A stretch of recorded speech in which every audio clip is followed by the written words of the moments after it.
শিক্ষক থেকে রাজনীতির সর্বোচ্চ পদমর্যাদা। দেশের ২৩তম রাষ্ট্রপতি হিসেবে অধিষ্ঠিত হচ্ছেন ঠাকুরগাঁওয়ের কৃতি সন্তান মির্জা ফখরুল ইসলাম আলমগীর।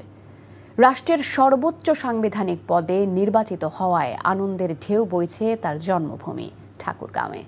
আনন্দ মিছিল, মিষ্টি বিতরণ করেছে জেলার আপামর জনতা। ঠাকুরগাঁও থেকে লুৎফুর রহমান মিঠুর পাঠানো রিপোর্ট।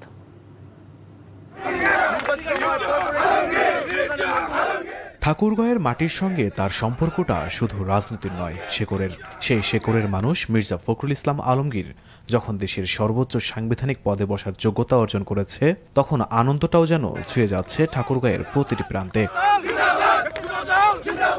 রাষ্ট্রপতি নির্বাচিত হওয়ার খবরে তাই উচ্ছ্বাসে ফেটে পড়েছেন স্থানীয়রা।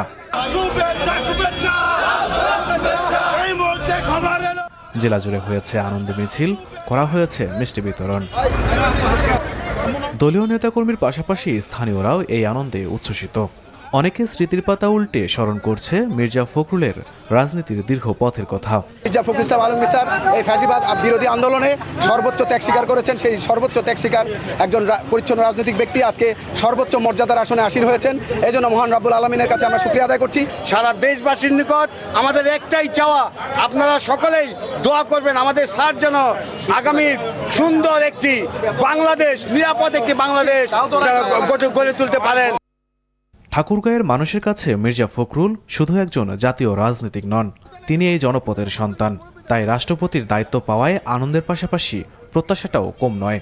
বাংলাদেশের মানুষ চেয়েছিলেন যেমন একজন ত্যাগী এবং মাঠের নিবেদিত প্রাণ রাষ্ট্রপতি হোক। ঠাকুরগাঁওবাসী খুবই আনন্দিত।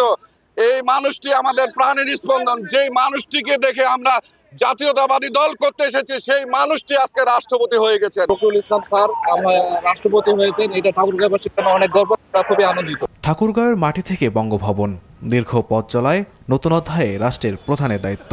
সব মিলিয়ে ঠাকুরগাঁওবাসীর প্রত্যাশা, রাষ্ট্রপতি হিসেবে মির্জা ফখরুল ইসলাম আলমগীর দেশের মানুষের আস্থার প্রতীক হয়ে উঠবেন।